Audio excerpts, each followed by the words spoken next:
أعوذ بالله من الشيطان الرجيم بسم الله الرحمن الرحيم سورة أنزلناها وفرضناها وأنزلنا فيها آيات بينات لعلكم تذكرون وأيضا قال الله تعالى الله نور السماوات والأرض مثل نوره كمشكاة فيها مصباح وأيضا قال الله تعالى نور على نور يهدي الله لنوره من يشاء صدق الله المولانا العظيم وصدق رسوله النبي الحبيب الكريم ونحن على ذلك لمن الشاهدين والشاكرين ربي صل وسلم وبارك عليه উপস্থিত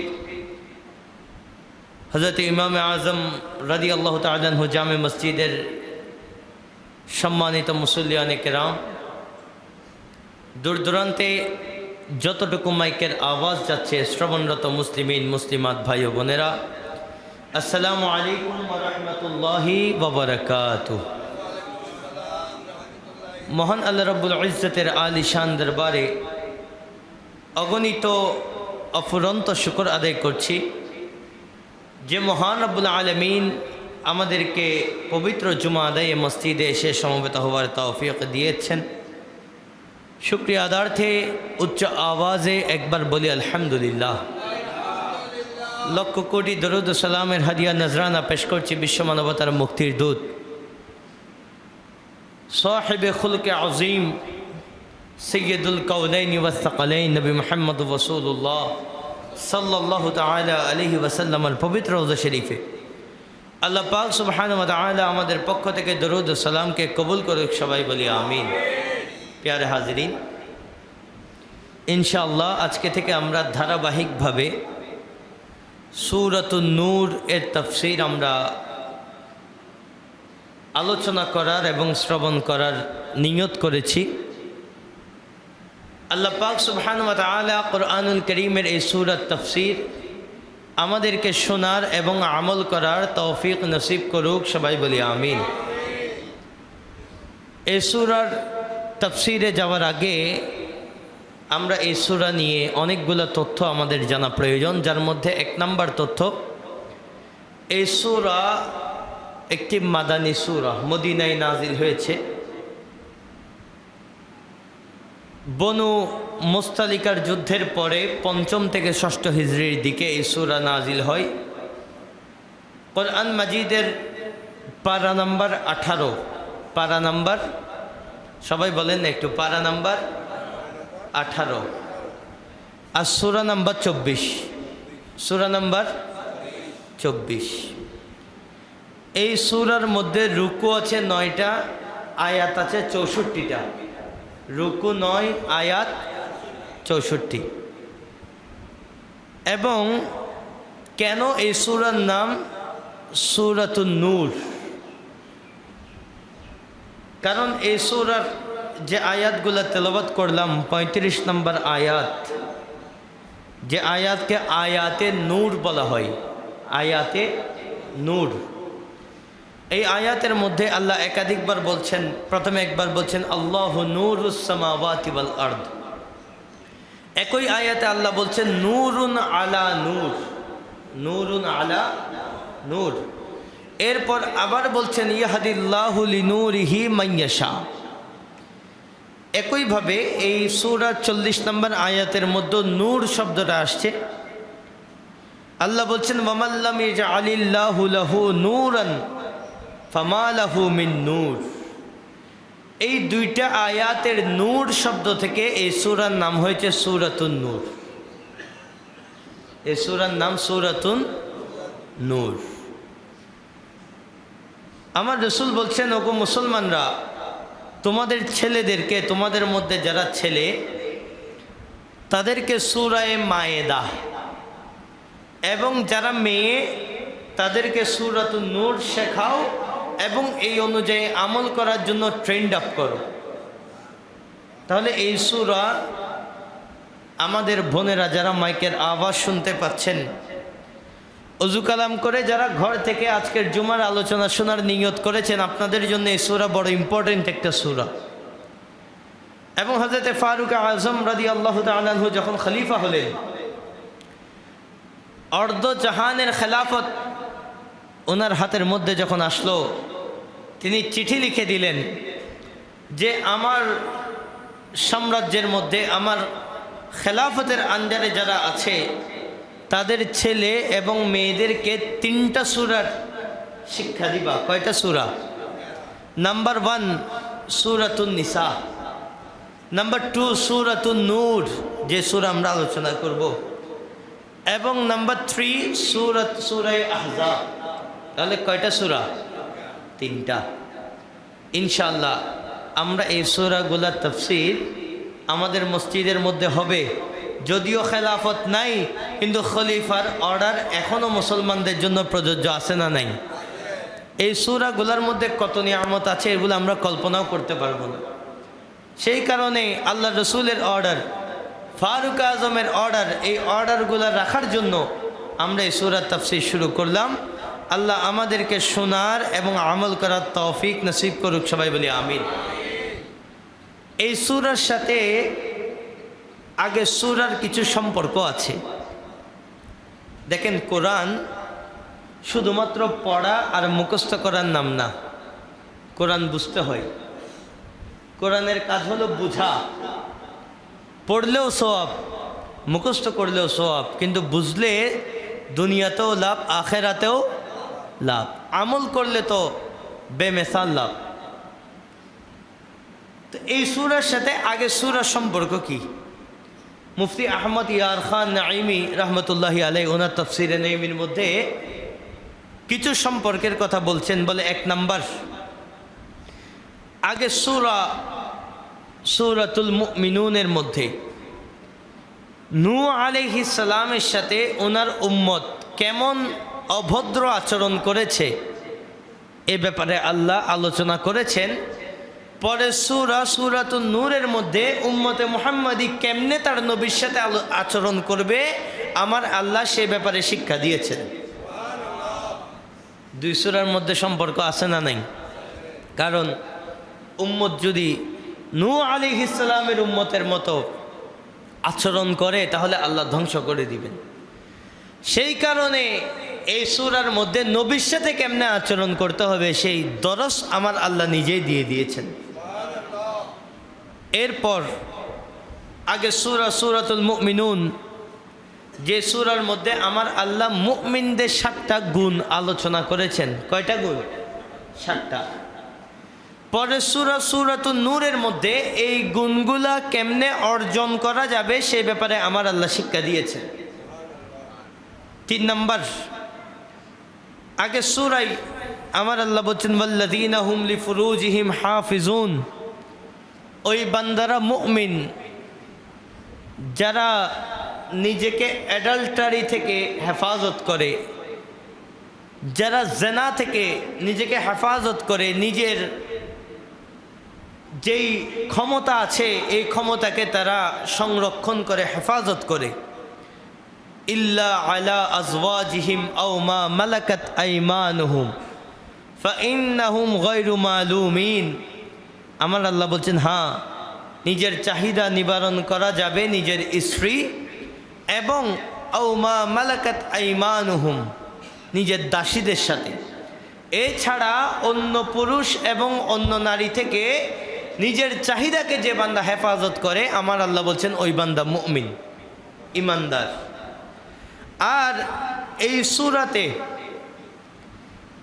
আগের সূরাতে আমার আল্লাহ বলছেন যদি নিজেকে হেফাজত করতে পারো ইমানদার। এই সূরাতে হেফাজত না করলে কি শাস্তি আছে সে ব্যাপারে আমার আল্লাহ আলোচনা করেছেন। এরপর আগে সূরায় আমার আল্লাহ বলছেন সুম্মা আনশা'না মিন বা'দিহিম কুরুনান আখারিন, আমি এক প্রজন্মের পর, এক উম্মতের পর আরেক উম্মতকে সৃষ্টি করেছি। আগের উম্মত ধ্বংস হয়েছে, নতুন উম্মত এসেছে।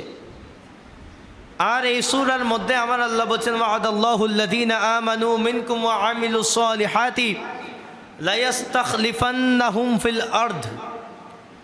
আমার আল্লাহ বলছেন যারা ঈমান আনে এবং ভালো কাজ করে, ঈমান আনে এবং ভালো কাজ করে, আমার আল্লাহ বলছেন আমি আল্লাহ কসম করছি, ওয়াদা করছি, আমি তাদেরকে জমিনের মধ্যে ক্ষমতা দান করব। তাহলে আগের সূরায় বিভিন্ন উম্মত ধ্বংসের কথা আলোচনা আসছে, আর এই সূরার মধ্যে কিয়ামত পর্যন্ত মুসলমানদের স্থায়িত্বের কথা আমার আল্লাহ ওয়াদা করেছেন। আল্লাহ পাক সুবহানাহু ওয়া তাআলা আমাদেরকে আল্লাহর ওয়াদা মোতাবেক চলে ওই ক্ষমতা অর্জন করার তৌফিক নসিব করুক, সবাই বলি আমিন। ক্ষমতা চাওয়া এটা খারাপ কিছু না, ক্ষমতা চাওয়া খারাপ কিছু না, কিন্তু আল্লাহকে নারাজি করে ক্ষমতা নেওয়া এটা খারাপ বিষয়। আমরা তো চাই ক্ষমতা আসুক, মুসলমানদের যারা সত্যিকার অভিভাবক তাদের হাতে দেশ চলুক, এটা আমরা চাই কি চাই না? চাই, কিন্তু এই অনুযায়ী আমরা কাজ করি না আর কি। চাই কিন্তু কাজ করি না, এটা আমাদের দুর্ভাগ্য।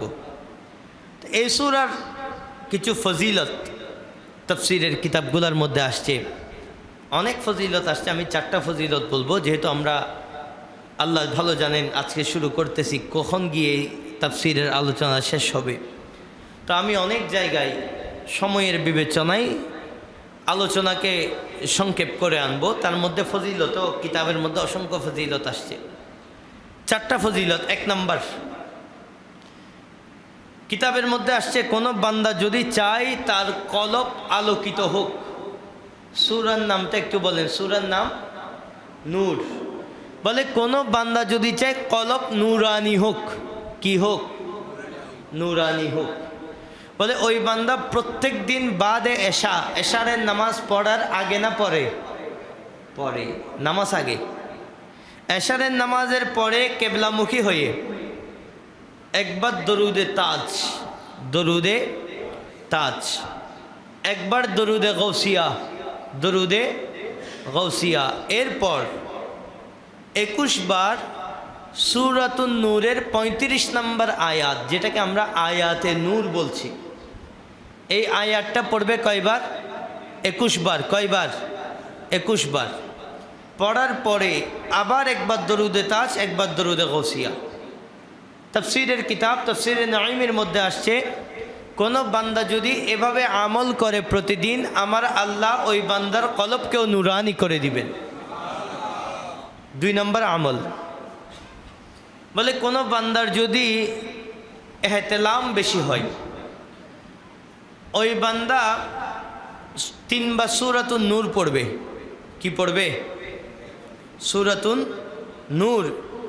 এবং পানির মধ্যে ফু দিয়ে খাবে, পানির মধ্যে ফু দিয়ে খাবে ওই পানি।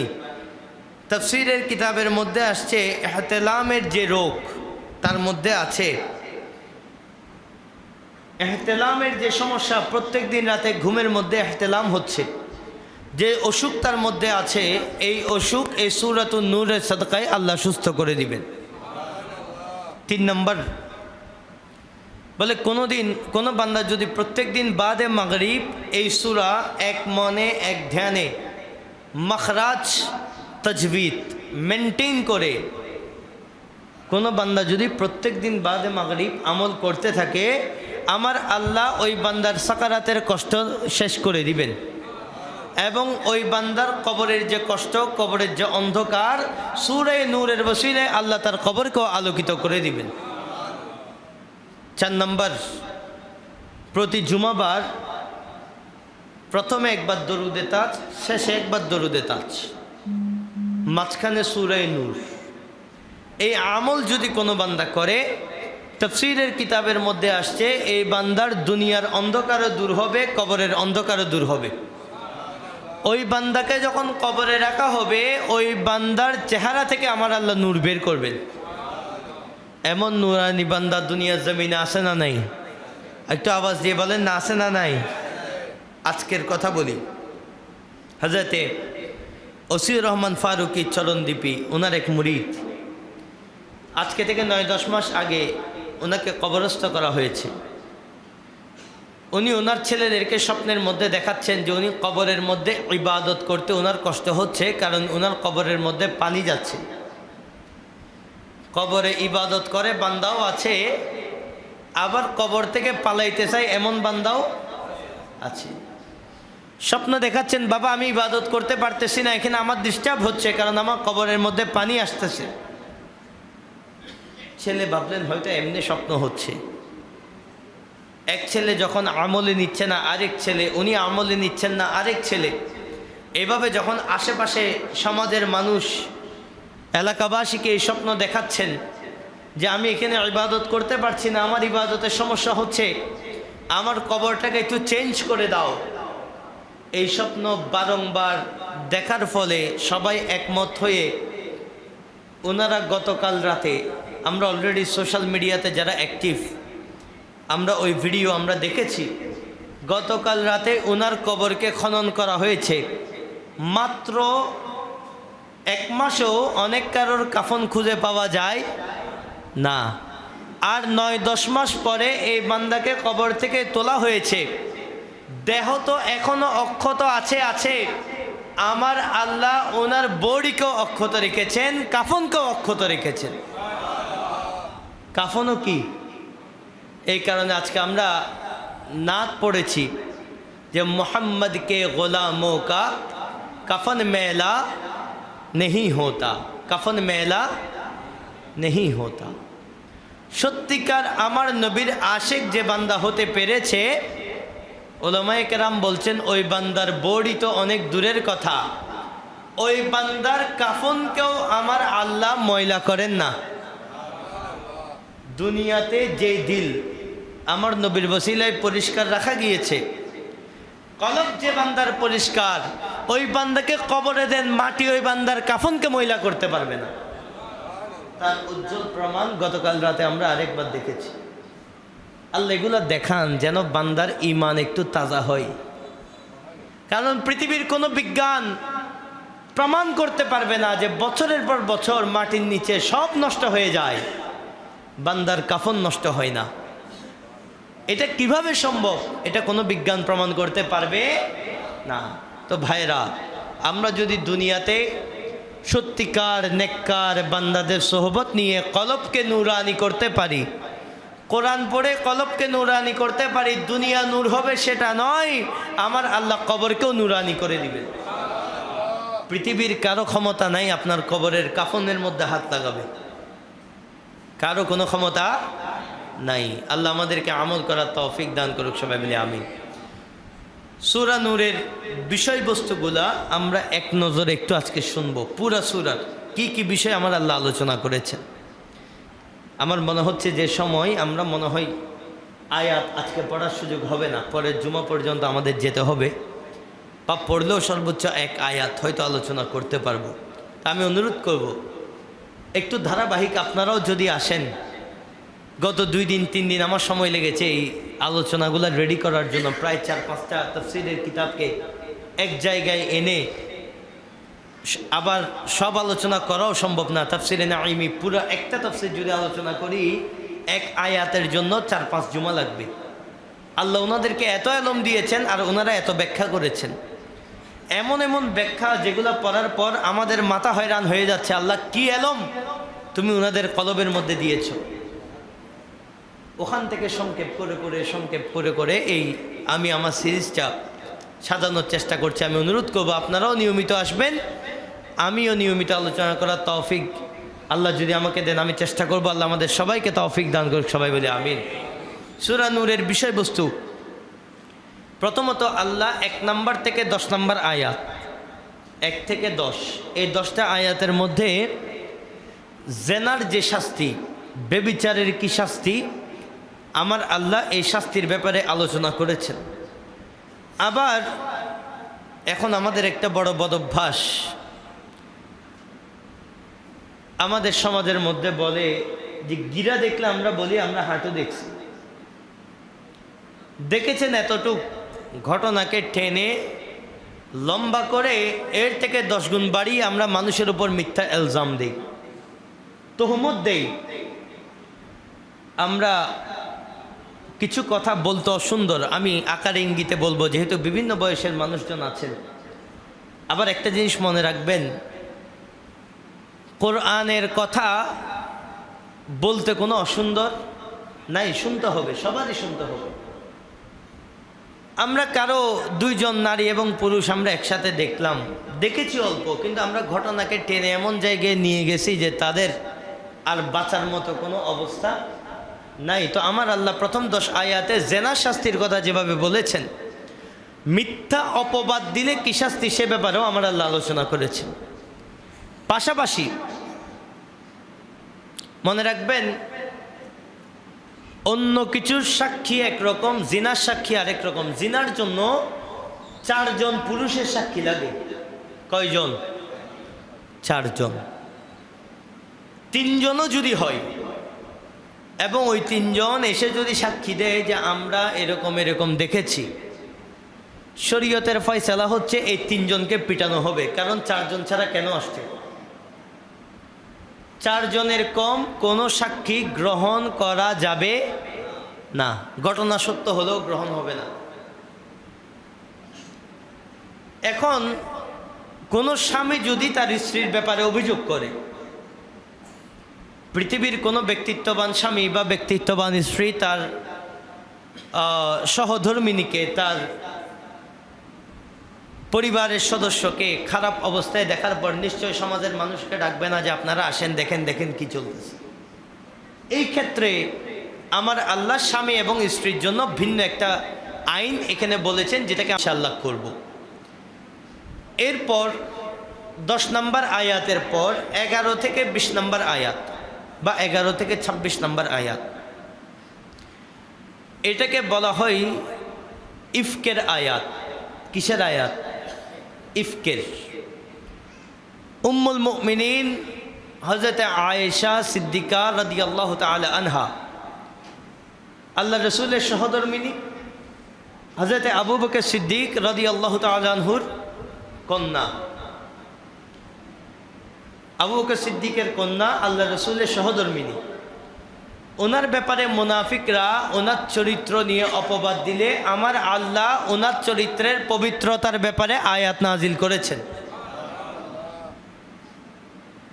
আমার আপনার পরিবারের কোনো সদস্যের চরিত্রে সমস্যা থাকলে আমাদেরকে প্রমাণ করতে হবে সাক্ষী দিয়ে। আর রসুলের ঘরের কারো ব্যাপারে যদি অপবাদ আসে, দুনিয়ার কোনো প্রমাণের প্রয়োজন নাই। আমার আল্লাহ কোরআনের আয়াত দিয়ে কিয়ামত পর্যন্ত চরিত্রের সার্টিফিকেট দিয়ে দেন। আমার রসুলের ঘরের ক্যারেক্টার সার্টিফিকেট আমার আল্লাহ দেন, দুনিয়ার কারো কোনো প্রয়োজন নাই। সেই ইফকের ঘটনা এবং আমার আল্লাহ ইফকের রিলেটেড মুনাফিকদের যে ক্যারেক্টার, এগুলা নিয়ে আলোচনা করেছেন। 27 থেকে 34 নম্বর আয়াত, এগুলা কিছু সোশ্যাল আমাদের যে বিহেভিয়ার, এগুলার ব্যাপারে আমার আল্লাহ আয়াত নাজিল করেছেন। যেমন আমি কারো ঘরে যাব, আপনার ঘরে গেলাম, আমি আপনার ঘরে ঢুকারও একটা আদব আছে। ঘরে ঢুকারও কি আছে? না, বলে আমার সাথে সম্পর্ক ভালো, আমি ফাঁকঘর পর্যন্ত যাইতে পারি। কোথায় যাইতে পারি? পাকঘর। এখন আমরা এগুলো নিয়ে কিন্তু গর্ব করি যে অমুকের সাথে আমার এত ভালো সম্পর্ক, আমার পাকঘর পর্যন্ত যাবারও অনুমতি আছে। কে আওয়াজ দিয়ে বলি না নাউজুবিল্লাহ। এই পাকঘর পর্যন্ত যাওয়া এটা কোনো বাহাদুরির বিষয় না, এটা জিনা। আমার আল্লাহ ঘরে ঢুকার আদব বলেছেন। নারীদের পর্দার ব্যাপারে আমার আল্লাহর অর্ডার কি, সেগুলো নিয়ে আলোচনা আসবে।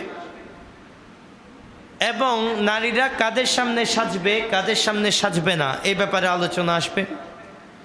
ঘর থেকে বের হলে চলাফেরা কিভাবে করবে, সে ব্যাপারেও ইনশাল্লাহ আলোচনা হবে। এরপর এর মধ্যে আমার আল্লাহ আবার বিবাহের ব্যাপারে উৎসাহ দিয়েছেন। আমাদের মধ্যে যারা নওজওয়ান ভাইয়েরা আছেন, বাবারা যারা আমার আলোচনা শুনছেন, আমার আল্লাহ এই সূরার মধ্যে বলছেন গরিব হওয়াকে ভয় পাবা না বিয়ে করার ক্ষেত্রে। এখন আমরা চিন্তা করি বিয়ে করলে খাওয়াবে কি? আমরা তো মডার্ন একটা সোসাইটির মধ্যে আছি।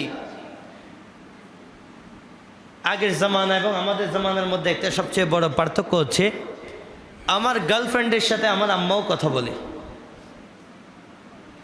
আবার এটা নিয়ে মা গর্ব করে, বলে আর ফোয়ার বান্ধবীর লোক আয়ও হতা হই। যে জোরে বলি না নাউজুবিল্লাহ। এটা গর্ব করার কিছু না। আল্লাহ জাহান্নামে ছেলেকে দেওয়ার আগে আপনাকে দিবে। মা সহ ভিডিও কলে কথা বলছে, আবার এটা নিয়ে গর্বও করছে, বলো ওর যতগুলা বান্ধবী আছে সবগুলোর সাথে আমার পরিচয় আছে।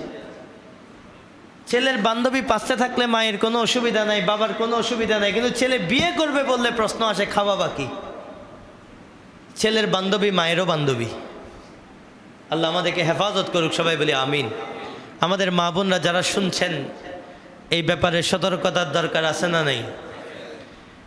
সতর্কতার দরকার আছে। এবং আমি বাবাদেরকেও বলবো, ছেলে মোটামুটি বড় হওয়ার পর ইনকাম করতে লাগাই দেন।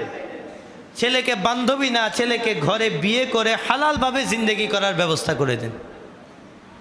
অন্যথায় ছেলের প্রত্যেকটা পাপের দায় মা এবং বাবাকে নিতে হবে, এই ব্যাপারে কোনো সন্দেহ নাই, কোনো সন্দেহ নেই। আমার চাচারা যখন দুনিয়াদারি করছেন, আপনারা তো পছন্দের মানুষের সাথে দেখা করতে হলে চিঠি লিখতে হইতো, 3 দিন পর যাইতেন দেখা করার জন্য। আর আমাদের হাতে এমন এক অস্ত্র আছে, প্রতি সেকেন্ডে সেকেন্ডে কথা হয়।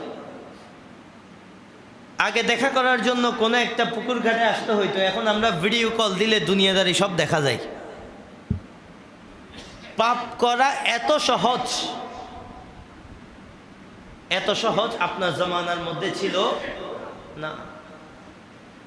তো পাপ যখন সহজ, আবার জাতিসংঘ থেকে শুরু করে বড় বড় মানবাধিকার কমিশন, বড় বড় ইহুদি নাসারার এজেন্টরা আমাদেরকে বুঝাই দিচ্ছে, বলে না, ছেলে মেয়েকে আগে নিজের পায়ে দাঁড়াইতে দাও।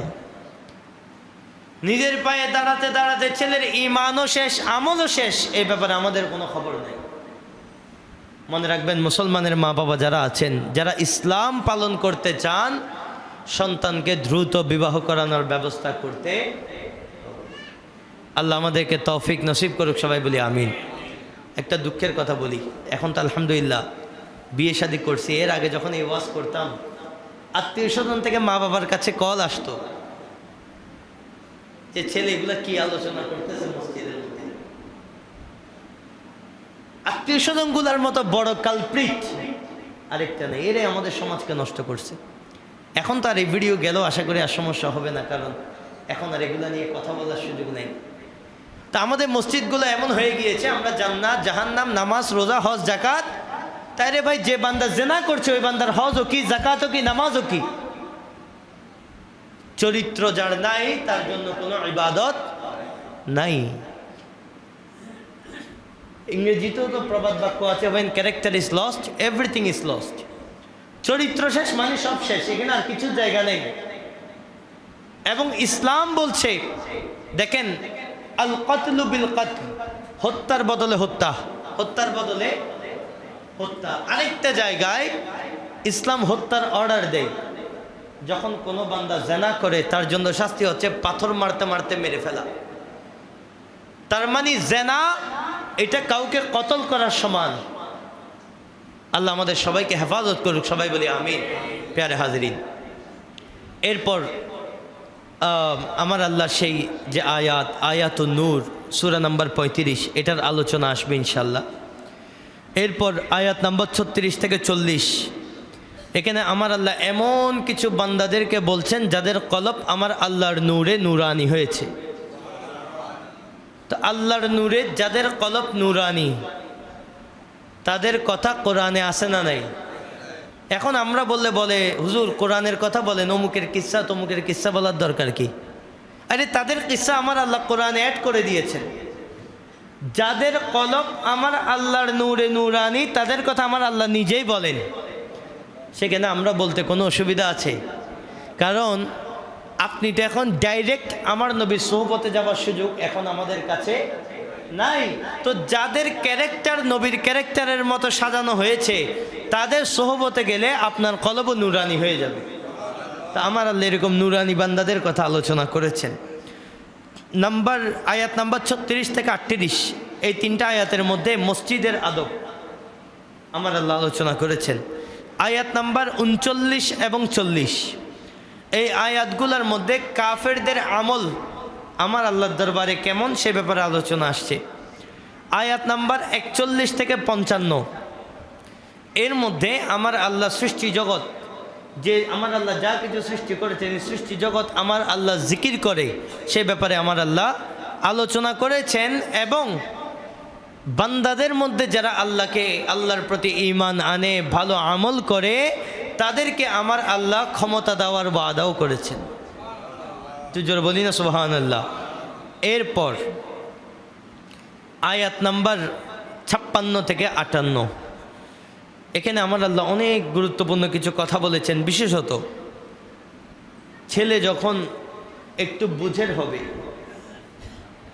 আমাদের সমাজে অনেক মা বাবা আছেন, এখনও ছেলে ক্লাস 6-এ পড়ে, 7-এ পড়ে, এখনও মা বাপ ছেলে এক বিছানায় এখনও ঘুম যান। মনে রাখবেন, ছেলে বুঝের হওয়ার সাথে সাথে ছেলের বিছানা আলাদা করে দিতে হবে। এটা তো সামান্য বিষয়। আমার আল্লাহ বলছেন, বাচ্চা যখন বুঝের হয়ে যায়, মা বাবার রুমে প্রবেশ করার আগে বাচ্চার থেকেও অনুমতি নিতে হবে। বাবা আমার, মাও আমার, কিন্তু আমি ওনার রুমে প্রবেশ করার আগে আমার পারমিশন নেওয়ার দরকার আছে না নেই? সেই জায়গায় খালতো ভাই, মামতো ভাই, চাচতো ভাই, তালতো ভাই, সে বলতেছে আমার প্রবেশ পাকঘর পর্যন্ত যাবার কি আছে, অনুমতি আছে। যেখানে নিজের ছেলেকে আমার আল্লাহ অনুমতি দিচ্ছেন না, যে বিনা অনুমতিতে ঢুকতে পারবা না, সেখানে তালতো ভাই বলতেছে আমার অনুমতি আছে। আল্লাহ আমাদেরকে বোঝার তৌফিক দান করুক, সবাই বলি আমিন। আয়াত নাম্বার 59 থেকে 64, এখানে বৃদ্ধ নারীরা কিভাবে পর্দা করবে। আমি কারো বাড়িতে গেলাম, যাবার পর বয়ম খুলে খাওয়া শুরু করলাম, এইটার অনুমতি আছে না নাই, এবং রসুলের সাথে কেমন আচরণ করবে, এসব ব্যাপারে আলোচনা আসছে। তো এটা ছিল ইন টোটাল এই সূরার সামারি। আমরা এবার সূরার প্রথম আয়াতের মধ্যে আসি, যেটা কিনা সূরার ভূমিকা। আমার আল্লাহ বলছেন, বিসমিল্লাহির রহমানির রহিম, সূরাতুন আনজালনাহা। দেখেন, এই সূরার প্রত্যেকটা আয়াতের মধ্যে কোনো না কোনো আইন আছে। কি আছে? আইন। সেই কারণে আমার আল্লাহ প্রথমে সূরা শুরু করলেন, সূরাতুন আনজালনাহা। ওগো বান্দা, এটা দুনিয়ার কারো সূরা না, এটা আমি আল্লাহ নাজিল করা সূরা। সুতরাং এই সূরার কোনো একটা হরফ কেউ যদি আপত্তি করে, তার ঈমান থাকবে না। আল্লাহর আইন, আল্লাহ প্রথমে ডিক্লেয়ার দিলেন, আইন আমার, কথা আমার। সুতরাং এর বাহিরে কোনো লফজ উচ্চারণ করার কোনো সুযোগ নাই। কারণ কোরআনের প্রত্যেকটা সূরাই তো আল্লাহর সূরা। বিসমিল্লাহর বা থেকে মিনাল জিন্নাতি ওয়ান নাসের সিন, প্রত্যেকটা জিনিসই আল্লাহর। কিন্তু এই সূরার শুরুতে আল্লাহ স্পেশাল করে বললেন, সূরাতুন আনজালনাহা, এই সূরা আমি নাজিল করেছি। কেন? কারণ এখানের আইনগুলা মানা কঠিন, বান্দা যেন এই আইনের বাহিরে কোনো আইন তৈরি করতে না পারে, সেখানে আমার আল্লাহ বলছেন এই সূরা স্পেশালভাবে আমি আল্লাহ নাজিল করেছি। এবং আরেকটা সোচ, আইন যদি আমি বানাই, তাহলে এই আইন দ্বারা প্রপার মানুষের যে রাইটস, এই হক আদায় হতেও পারে, নাও হতে পারে। আইন যদি আমি বানাই, ওই আইনের মধ্যে কমতি থাকতে পারে, মাত্রাতিরিক্ত হওয়ার সুযোগ আছে। আমার আল্লাহ সূরাতুন আনজালনাহা বলে প্রমাণ করে দিলেন, এই সূরার মধ্যে যত আইন বলা হচ্ছে, না এই আইনের মধ্যে কমতি আছে, না এই আইনের মধ্যে বাড়তি আছে, এবং এই আইনের মাধ্যমে কারো হক ক্ষুণ্ণ করা হয় নাই। এখন এই আইনের বাহিরে যত আইন আমাদের সংসদে তৈরি করা হয়, এই আইনগুলা আল্লাহর দরবারে কবুল হবে না। কথা বলেন না, কবুল হবে। আর এই আইন তৈরি করার জন্য মনে রাখবেন, কোরআনের আইনের বিপরীতে চলাও কুফরি। আমরা পরের আয়াতগুলোর মধ্যে অনেক ডেঞ্জারাস কিছু রুলস বলবো। এর পরের আয়াতের মধ্যেই আসছে, কোরআনের আইনের বিপরীতে চলা তো অনেক ভয়ানক বিষয়। কোরআনের আইন বাস্তবায়ন করার সময় আসামির প্রতি ন্যূনতম দরদ রাখা, এটাও কুফরি। আসামির প্রতি ন্যূনতম দরদ রাখারও কোনো সুযোগ নাই। সেই জায়গায় আমরা প্রতি 5 বছর পর পর আমরা ম্যান্ডেট দিচ্ছি, যাও অমুক সাহেব আপনি যান সংসদের মধ্যে আইন পাশ করেন। কোন আইন? যে আইন কোরআনের বাহিরে চলে। আমার ম্যান্ডেট নিয়ে গিয়ে কোরআনের বাহিরে কুফরি আইন, মানব গড়া মতবাদের আইন পাশ করা হচ্ছে, এই দায় আমাদের নিতে হবে কি হবে না? আওয়াজ দিয়ে বলেন না, হবে কি না? তো একটু ওই সিল মারার সময় সিল মারিবেন কোনখানে, মন চাহিবে যেখানে, সেই রকম না। একটু মারার সময় খেয়াল রাখিয়েন। ওই বান্দা গিয়ে যখন আমাদের চট্টগ্রামেরই সন্তান, মাঝে মধ্যে একটু নামও বলতে হয়, নৌফেল সাহেব, তিনি ইসকনের প্রোগ্রামে গিয়ে বলছেন, বলে ইসকনের প্রোগ্রামে আসলে ইমান যায় না, আমাদের ইমান এত দুর্বল না। এটা আওয়াজ দিয়ে বলি না নাউজুবিল্লাহ। এটা তো এক পার্টির একজনের কথা বললাম, অপোজিট পার্টির সবাই খুশি হয়ে গেছেন। আপনার পার্টির গুলা বলা শুরু করলে মুখ লুগাইতে পারবেন না। এই পার্টি যেগুলো আপনারা করতেছেন, এক একটা নেতার আমল নামা যদি আমরা খুলে কথা বলা শুরু করি, মুখ লুকাইতে পারবেন না।